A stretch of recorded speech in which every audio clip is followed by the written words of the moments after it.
नमस्कार बच्चों, गणित की कक्षा में एक बार आपका फिर स्वागत है। तो बच्चों, आज हम ले रहे हैं त्रिकोणमितीय सर्वसमीकरण। ये आपकी गणित की पुस्तक का जो 7वां अध्याय है और 7.1 में इससे संबंधित प्रश्न दिए गए, क्योंकि 7.2 को हटा दिया गया है तो हमें 7.1 को सीखना है। तो इसको जो है वो काफ़ी बच्चे जो इसको बहुत मुश्किल मानते हैं, लेकिन हमें इसको कुछ शुरुआती बातें सीख करके बहुत आसानी से सीखना है। तो इसमें कुछ बताई गई बातों को आप ध्यान से सुने और उनको सीखने की कोशिश करें, तो ये सवाल आपके लिए बहुत ही अच्छे होने वाले हैं। और चूंकि इसमें से एक 6 नंबर का प्रश्न परीक्षा में पूछा जाता है और उसमें भी विकल्प होता है, तो आपके लिए बहुत ही अच्छे नंबर देने वाले ये प्रश्न है। और हर बार पुस्तक में से ही प्रश्न दिया जाता है बच्चों, या तो उदाहरण का होता है या अभ्यास में से होता है। तो आपको बिल्कुल ही घबराने की आवश्यकता नहीं है। शुरुआत में कुछ बातें आपको जो है वो सीखना है, जिनको आप थोड़ा ध्यान से सीखिए। कुछ आपने जो है वो 9th क्लास में भी इनको पढ़ा तो है ही, तो आप परिचित हैं त्रिकोणमिति से, ऐसी बात नहीं है कि आप अपरिचित हैं। तो कुछ बातें मैं आपको पुनः स्मरण करा देता हूँ, तो फिर आप उनको वापस कंठस्थ करके रखिए। जैसे पहले हम त्रिकोणमितीय अनुपातों की बात करें तो आपको बताया कि त्रिकोणमितीय अनुपात 6 होते हैं। उनमें सबसे पहले हम ले सकते हैं साइन थीटा। साइन थीटा, तो साइन थीटा को हम बोलते हैं लंब बटे कर्ण। लंब बटे कर्ण, यानी चूंकि ये समकोण त्रिभुज पर ही निर्भर होती त्रिकोणमिति, तो उसकी लंब की लंबाई बटे कर्ण की लंबाई, ये साइन थीटा होता है। और दूसरा होता है बताओ कोस थीटा। तो कोस थीटा जो होता है वो होता है आधार बटे कर्ण। आधार बटे कर्ण।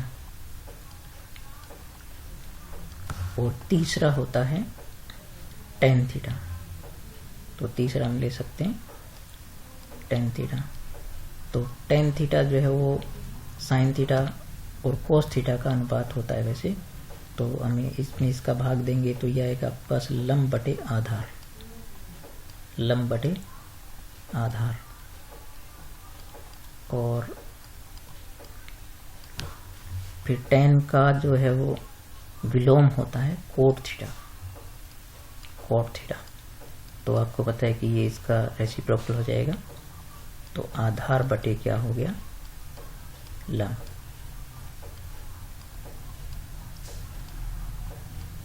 और फिर कोस का जो विलोम होता है वो होता है सेक थीटा। प्रतिलोम कह सकते हैं इसको, तो इसका होता है सेक थीटा। तो इसको हम बोलेंगे कर्ण बटे आधार, क्योंकि कोस जब आधार बटे कर्ण होता है तो ये हो गया कर्ण बटे आधार। फिर होता है बच्चों अंतिम त्रिकोणमितीय अनुपात होता है कोसेक थीटा। कोसेक थीटा, तो ये होता है आपके पास कर्ण बटे लंब, जो कि साइन का प्रतिलोम होता है। तो कर्ण बटे लंब। तो इस प्रकार से 6 त्रिकोणमितीय अनुपात होते हैं आपके पास। तो इनको आप अच्छी तरह आप याद रखें। आपको पता है कि ये जो है वो जैसे साइन का जो है वो विलोम होता है वो कोसेक होता है, कोस का जो होता है वो सेक होता है, और टेन का कोट होता है, तो एक दूसरे के विलोम होते हैं। तो ये आप अच्छी तरह याद रखें। और वैसे इनको एक सीधा सा तरीका भी है याद रखने का। यदि आप इसको, जैसे कुछ बच्चे इस प्रकार से याद रखते हैं, जैसे लाल बटे कक्का करके याद रखते हैं इनको, तो उसमें आप क्या करें, जैसे एल ए और एल लिखें और नीचे यहां पर लिख लें के और ए। तो बच्चों इसके ऊपर आप लिख लिया करें साइन। ठीक है, यहां हो गया साइन, यहां हो गया कोस और यहां हो गया टेन। और यहां पर आप इसके नीचे, चूंकि साइन का जो विलोम है वो कोसेक होता है, तो यहां आप लिख दें कोसेक। तो यहां लिख दें आप सेक, और यहां आप लिख दें कोट।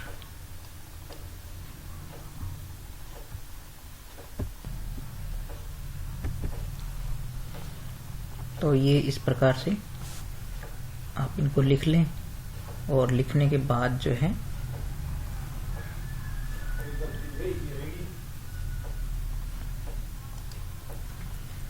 लिखने के बाद जैसे आपका पास पहला ये L अपॉन की, तो ये L/K हो जाता है। एक सेकेंड, ये L/K हो गया, ये A/K हो गया, ये L/A हो गया। तो देखो बच्चों, इससे आप याद रख सकते हैं लाल बटे कक्का से कि साइन जो होता है वो लंब बटे कर्ण होता है, कोस आधार बटे कर्ण होता है, और tan जो है वो लंब बटे आधार होता है। इसी प्रकार का कोसेक है तो वो कर्ण बटे लंब होता है, सेक है वो कर्ण बटे आधार होता है, और जो कोट है वो आधार बटे लंब होता है। तो ये एक सामान्य तरीका है इसका याद करने का। लेकिन त्रिकोणमिति जब हम सीखने बैठते हैं तो बच्चों इसमें बहुत सूत्र होते हैं, तो आप कोशिश रखिए कि चीज़ों को सीधा याद करने की। बाकी ये भी एक तरीका है, आपको याद रहे तो बहुत अच्छी बात है। तो इसके बाद जो हम सूत्रों पर आते हैं, जो त्रिकोणमितीय सूत्र होते हैं, ये तो आपके पास अनुपात थे। अब हम सूत्रों की बात करते हैं। तो सूत्र इसमें जो है 11 सूत्र है, जिनको हम बहुत अच्छी तरीके से याद करना होगा हमें सूत्रों को। तो मैं उन सूत्रों को लिखता हूँ यहाँ पर। तो सूत्र आपके पास जैसे वो इनसे ही बने हुए हैं। जैसे आपके पास पहला सूत्र हम ले सकते हैं कि साइन थीटा जो होता है 1/कोसेक थीटा, 1/कोसेक थीटा। और फिर आप देख सकते हैं कि कोसेक थीटा क्या होगा, कोसेक थीटा हो जाएगा 1/साइन थीटा, क्योंकि ये इसका विलोम होता है और ये इसका विलोम यानी व्युत्क्रम होता है इसका। तो ये दूसरा सूत्र हो गया। तो इन दोनों को यदि गुणा करेंगे तो चूंकि दोनों एक दूसरे के व्युत्क्रम हैं, तो गुणात्मक प्रतिलोम है इसके, तो फिर इनको गुणा करेंगे तो आपको पता है कि इनका गुणा क्या आने वाला है, यानी sine theta into cosec theta, वो हो जाता है आपके पास 1। तो ये आप अच्छी तरह इनको याद रखिए। फिर चौथा हम सूत्र ले सकते हैं कोस थीटा का। तो कोस थीटा आप जानते हैं कि 1/, क्या होता है, सेक थीटा। तो फिर सेक थीटा क्या हो जाएगा, सेक थीटा आपके पास हो जाएगा 1/कोस थीटा, क्योंकि एक दूसरे के गुणात्मक प्रतिलोम होते हैं ये। तो छठे नंबर पर इसको हम इन दोनों का गुणा करेंगे, यानी cos theta into sec theta, वो आपके पास हो जाएगा 1। इसी प्रकार बच्चों सातवां हम सूत्र ले सकते हैं tan में। तो tan थीटा आपको पता है कि 1/, क्या होता है, कोट थीटा होता है। तो कोट थीटा क्या हो जाएगा, कोट थीटा हो जाएगा 1/tan थीटा। अब इन दोनों का जो गुणनफल है वो क्या हो जाएगा, यानी tan theta into cot theta, वो हो जाएगा 1। तो आप इनको बहुत अच्छी तरीके से लर्न कर लीजिए, याद कर लीजिए। और एक जो बहुत ही महत्वपूर्ण सूत्र है वो ये कि साइन थीटा और tan थीटा जो होता है वो साइन थीटा और कोस थीटा का अनुपात होता है, साइन थीटा बटे कोस थीटा। तो फिर कोट हो जाएगा, वो इनका विलोम हो जाएगा। तो कोट थीटा जो है वो क्या हो जाएगा, कोस थीटा बटे साइन थीटा। तो इस प्रकार से आप इन 11 सूत्रों को अच्छी तरह देखो, 6 ये हैं आपके पास। तो ये 11 सूत्र जो हैं, ये 11 सूत्र आप अच्छी तरह याद कर लीजिए। और फिर मैं अभी सर्व समीकरण बताता हूँ आपको।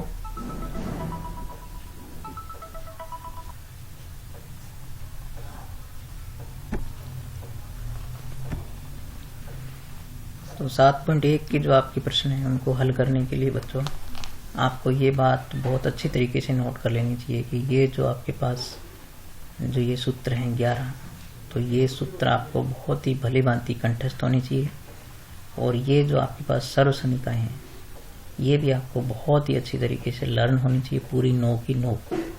तो आपके पास ये 20 तो हो जाते हैं कुल, यानी ये 11 तो आपके पास हो जाते हैं सूत्र, प्लस 9 हो जाती है सर्व समीकरण। तो ये कुल मिला के आपके पास हो जाते हैं 20। तो मैं आपको ये बात बताऊं कि यदि आप इनको 2 मिनट से कम टाइम में लिख करके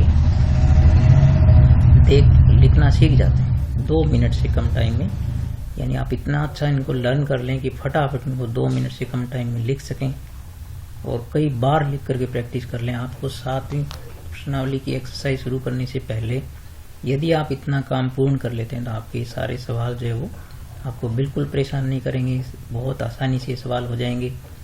अगर आपको ये सूत्र और सर्वसमीकरण याद नहीं होती है तो आपके लिए हर सवाल मुश्किल खड़ी करेगा और आपसे सही तरीके से वो नहीं हो पाएंगे। तो मैं आपको एक बार फिर कहूँगा कि आप इन जो 11 सूत्रों को और ये जो 9 आपका सर्वसमीकरण है इनको आप बहुत अच्छी तरीके से याद कर लीजिए और इतना अच्छी तरीके से याद कर लीजिए कि आप जो है वो इनको 2 मिनट से कम में टाइम में लिख सकें। तो मैंने बच्चों को देखा है कि वो बच्चे जो है वो 80-90 सेकंड में भी लिख लेते हैं। तो आप यदि अच्छी तरह लर्न कर लेंगे तो आप लिख पाएंगे। और एक बात आपको याद रखना है कि जो सूत्र होते हैं ये आप देख रहे हैं कि ये स्क्वायर में नहीं है, ठीक है, जबकि सर्वसमीकरण सारी होती है वो स्क्वायर में होती है। तो कई बार बच्चों को मैंने गलती करते देखा है, कहीं वो sine theta plus cos theta देखते हैं तो भी उसको 1 लिख देते हैं। तो ऐसा बिल्कुल नहीं होता है। Sign square theta plus cos square theta क्या होता है, 1 होता है। ये नहीं, ये सर्वसमीकरण स्क्वायर में होती है। और जो सूत्र होते हैं वो आप वो सारे देख रहे हैं कि एक घातीय सूत्र हैं सारे। तो आप इनको अच्छी तरह याद कीजिए और फिर प्रश्न आप शुरू करेंगे तो आपके लिए बहुत आसान हो जाएगा और ये सारे प्रश्न जो है वो आराम से आप कर पाएंगे। तो इसमें जो है वो अपने कुछ प्रश्न हल करके देखते हैं। तो नेक्स्ट स्लाइड पर चलते हैं अपने। तो यहाँ पर अपने पास ये कुछ प्रश्न हैं। तो इन प्रश्नों को अपने हल करते हैं। जैसे पहला प्रश्न आपको ये है कि आपको दिया होगा कि थीटा के लिए सभी त्रिकोणमितीय अनुपातों को सेक थीटा के पदों में लिखना है। तो बच्चों सेक थीटा के पदों में लिखना है तो हम जानते हैं कि सेक जो है वो कोस का विलोम होता है। तो हम क्या करेंगे, जो विलोम है उसको लेंगे। तो सेक चूंकि कोस का विलोम होता है तो कोस थीटा इक्वल टू क्या होगा, कोस थीटा बराबर हो जाएगा 1/सेक थीटा। ऐसा आप एक अनुपात ले लें। और फिर हम जानते हैं कि कोस क्या होता है, आधार बटे कर्ण होता है, आधार बटे कर्ण होता है। तो इस प्रकार से आपके पास हम देखें कि इसकी यदि तुलना करें तो हमारे पास आधार की भुजा है वो क्या बन जाती है, आधार की भुजा की लंबाई बन जाती है 1 और कर्ण जो है उसकी लंबाई बन जाती है सेक थीटा। अब इसकी सहायता से हम समकोण त्रिभुज का लंब ज्ञात कर लेंगे। तो हमें पाइथागोरस सूत्र से पता है कि लंब जो होता है वो, या आप एक समकोण त्रिभुज बना भी सकते हैं। यहाँ पर जैसे आप समकोण त्रिभुज बना लें, आप एक यहाँ पर इस प्रकार से एक समकोण त्रिभुज बना लें और इसमें जो है इसका कोई नाम रखना चाहो तो ABC। और यहाँ हम देखते हैं कि ये जो आपका समकोण हो गया। क्योंकि आधार आपके पास 1 है तो आप यहाँ पर आधार पे 1 लिखें और कर्ण आपके पास जो है वो सेक थीटा है। तो कर्ण की जगह आप सेक थीटा लिख दें। और अब हमें लंब जो है वो ज्ञात करना है। तो एक बार आप इसको x मान लीजिए। तो हम इसका लंब ज्ञात करेंगे। तो बच्चों हमें पता है कि पाइथागोरस जो सूत्र होता है, पाइथागोरस प्रमेय का जो सूत्र होता है तो उसके मुताबिक हम जानते हैं कि लंब स्क्वायर प्लस आधार स्क्वायर बराबर क्या होता है, यानी लंब स्क्वायर प्लस आधार स्क्वायर बराबर होता है कर्ण स्क्वायर। अब हमारे पास जो वैल्यूज हैं उनको ऐसा रख दो। तो लंब को हमने x मान रखा है और आधार हमारे पास है 1, तो 1 का स्क्वायर हो जाएगा। और कर्ण हमारे पास है सेक थीटा, तो सेक थीटा की स्क्वायर हो जाएगी। इसको सरल करेंगे तो ये आपके पास हो गया x स्क्वायर और प्लस में 1 का वर्ग 1 ही होता है और ये हो जाएगा आपका सेक स्क्वायर थीटा। कभी भी थीटा पर स्क्वायर नहीं लगाना है, त्रिकोणमितीय अनुपात पर स्क्वायर लगाना है। तो इस प्रकार से हमारे पास एक्स स्क्वायर जो है वो आ गया सेक स्क्वायर थीटा -1। तो x की वैल्यू लेंगे तो ये इधर का स्क्वायर जो है वो दूसरी तरफ स्क्वायर रूट में जाएगा, तो आपके पास ये आ गया सेक स्क्वायर थीटा -1। तो बच्चों आपके पास लंब जो है वो बुझा क्या ज्ञात हो गई। इस प्रकार से आपने लंब क्या ज्ञात कर लिया, लंब जो है वो आपके पास आ गया √ सेक स्क्वायर थीटा -1। अब आप सभी त्रिकोणमितीय अनुपातों को बहुत आसानी से ज्ञात कर सकते हैं। जैसे आप देखेंगे सबसे पहले होता है साइन थीटा, तो नंबर 1 आपके पास होता है साइन थीटा। तो बच्चों साइन थीटा अभी हमने लिखा था क्या होता है, लंब बटे कर्ण होता है। तो लंब बटे कर्ण यानी लंब आपके पास ये अभी हमने ज्ञात किया है, तो ये हो गया आपके पास लंब यानी सेक स्क्वायर थीटा -1, और जो कर्ण है वो आपके पास है सेक थीटा। इस प्रकार से आपके पास साइन थीटा ये आ गया। दूसरा कोस थीटा होता है, कोस थीटा होता है बच्चों आधार बटे कर्ण। तो आधार अभी हमारे पास है 1 और कर्ण हमारे पास है सेक थीटा, तो आपको यहां से देखकर लिखना है। अब तीसरा होता है आपके पास टेन थीटा। तो टेन थीटा हम जानते हैं क्या होता है, लंब बटे आधार होता है। तो लंब आप अब हमने ज्ञात किया ही है, लंब बटे आधार होता है। तो लंब हमने ज्ञात किया है √ सेक स्क्वायर थीटा -1, और हमारे पास जो आधार है वो 1 है। तो इस प्रकार से इसको हम लिखेंगे तो ये आपके पास आ जाएगा, 1 बटे में लिखना कोई आवश्यक नहीं है। तो ये हमारे पास हो जाता है सेक स्क्वायर थीटा -1। अब हम बात करें कोट की, तो कोट वैसे तो tan का विलोम होता है, लेकिन यदि आप इसको ज्ञात करना चाहें तो भी ये हो जाएगा आधार बटे लंब। तो जैसा कि आधार हमारे पास है 1 और लंब हमने ज्ञात किया है वो है √ सेक स्क्वायर थीटा -1। तो ये हो गया कोट थीटा। इसी प्रकार पांचवा जो अनुपात हम ले सकते हैं सेक थीटा। तो पांचवा जो है वो तो सेक थीटा है ही खुद, तो इसको तो ज्ञात करने की जरूरत नहीं है, क्योंकि सेक थीटा को खुद के पद हम लिखेंगे तो यही आएगा। फिर छठा और आखिरी अनुपात हमारे पास है कोसेक थीटा। तो कोसेक थीटा वैसे तो आप जानते हो कि ये साइन का विलोम होता है, लेकिन वैसे हम ज्ञात करें तो कर्ण बटे लंब हो जाता है। तो कर्ण हमारे पास है सेक थीटा और लंब हमारे पास है √ सेक स्क्वायर थीटा -1। तो इस प्रकार से ये 6 त्रिकोणमितीय अनुपात आपने ज्ञात कर लिए।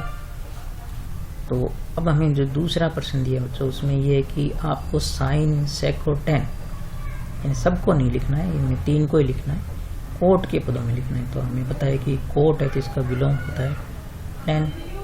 तो हम टेन से शुरू करेंगे। यहाँ पर आप क्या लेंगे, टेन थीटा वो होता है 1 बटे कोट थीटा। तो फिर उस जो कोट थीटा होता है आधार बटे लंब। तो इस प्रकार से ये आप आधार और लंब ज्ञात हो जाएंगे, कर्ण ज्ञात कर लेंगे। और फिर साइन होता है, आपको पता है साइन बटे साइन होता है आपके पास लंब बटे कर्ण, और सेक होता है कर्ण बटे आधार। और ये इस प्रकार से हम बुझाएंगे, याद करने के बाद इसको कर सकते हैं। अब हम नेक्स्ट क्वेश्चन इसका लेते हैं, तीसरा प्रश्न, जो सर्वसमीकरणों और अनुपातों की सहायता से जो प्रूव करने हैं उस पर पहुंचते हैं।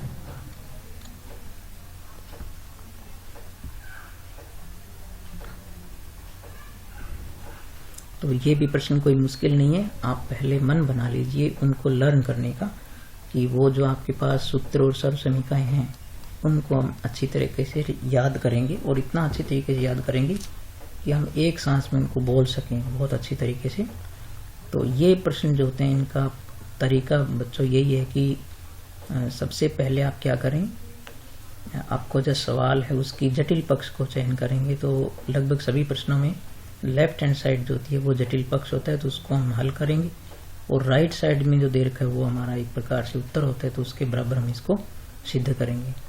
तो पहला, जैसे तीसरा प्रश्न हमारे पास ये है कि कोस square theta plus cos square theta into coat square theta बराबर हमें सिद्ध करना है कोट स्क्वायर थीटा। तो बच्चों इसमें हम पहले लेफ्ट हैंड साइड का चयन करेंगे। इस प्रकार से हम लिखेंगे लेफ्ट हैंड साइड, और लेफ्ट हैंड साइड को लेकर के उसको सरल करेंगे। तो कोस square theta plus cos square theta into coat square theta, तो ये हमारी लेफ्ट हैंड साइड है, हम उसको सरल करेंगे। तो सरल करने के लिए बच्चों आप ये ध्यान रखें कि आप बीज गणित को थोड़ा बहुत अच्छे तरीके से ध्यान रखा करें। जैसे हमें देखते हैं कि यहाँ पर कोस स्क्वायर है, यहाँ भी कोस स्क्वायर है, तो हम यहाँ से कॉमन ले सकते हैं। क्या ले सकते हैं? कोस स्क्वायर थीटा कॉमन ले सकते हैं। तो आपके पास यहाँ बचेगा अंदर 1 और यहाँ बचेगा कोट स्क्वायर थीटा। तो हमें पता है कि 1 प्लस कोट स्क्वायर जो थीटा होता है वो होता है cosec square theta. 1 plus cot square theta जो कोसेक स्क्वायर थीटा होता है।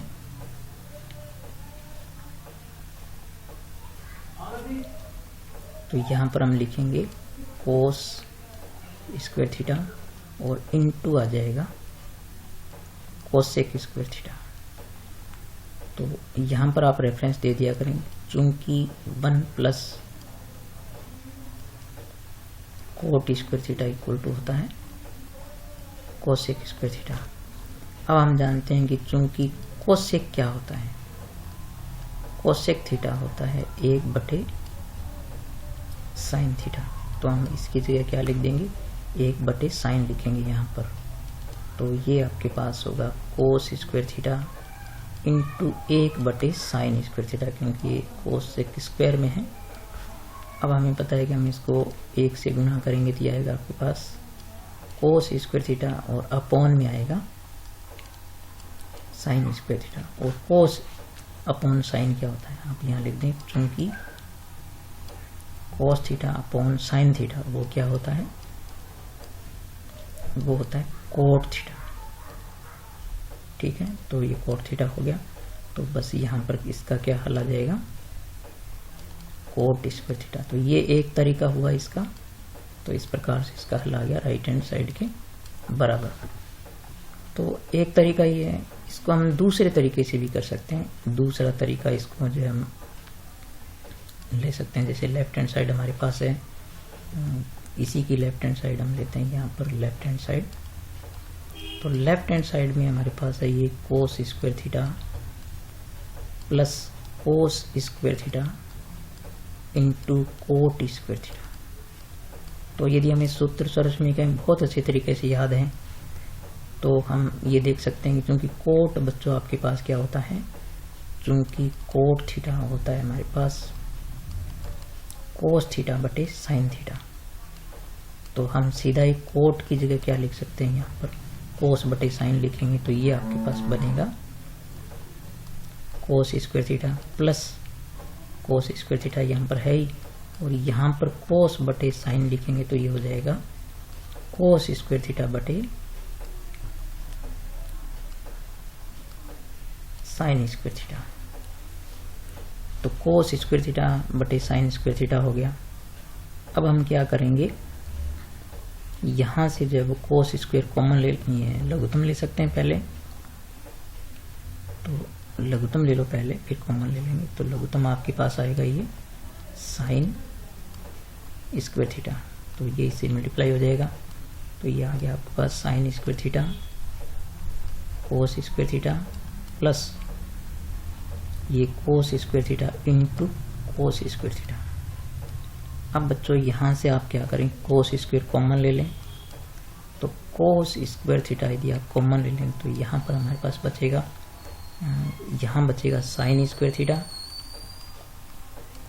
और यहाँ पर आपके पास बचेगा एक कोस स्क्वायर थीटा आपके पास बच गया, एक कॉमन चला गया, और अपॉन में आपके पास क्या है साइन स्क्वायर थीटा। अब बच्चों आप जानते हैं कि चूंकि ये एक सर्वसमीका बन गई सबसे पहले वाली, तो चूंकि sign square theta plus cos square theta क्या होता है, 1 होता है। तो ये तो पूरा 1 हो गया, तो यहाँ बचेगा आपके पास कोस बटे साइन, यानी ये हो गया आपके पास कोट स्क्वायर थीटा। तो इस प्रकार से ये आ गया राइट हैंड साइड के बराबर। तो इस प्रकार हमने इसको 2 विधियों से कर दिया। तो यदि आपको सूत्र सर्वसमीकाएं याद हैं तो आपको कोई समस्या नहीं आएगी। आप एक सवाल को 1-2 विधियों से भी कर सकते हैं, कई सवाल 2 विधियों से भी हो जाएंगे। तो बस शर्त ये है कि आपको सर्वसमीकाएं सूत्र याद होने चाहिए। तो बच्चों इसके आगे के प्रश्न हम अगले वीडियो में करेंगे।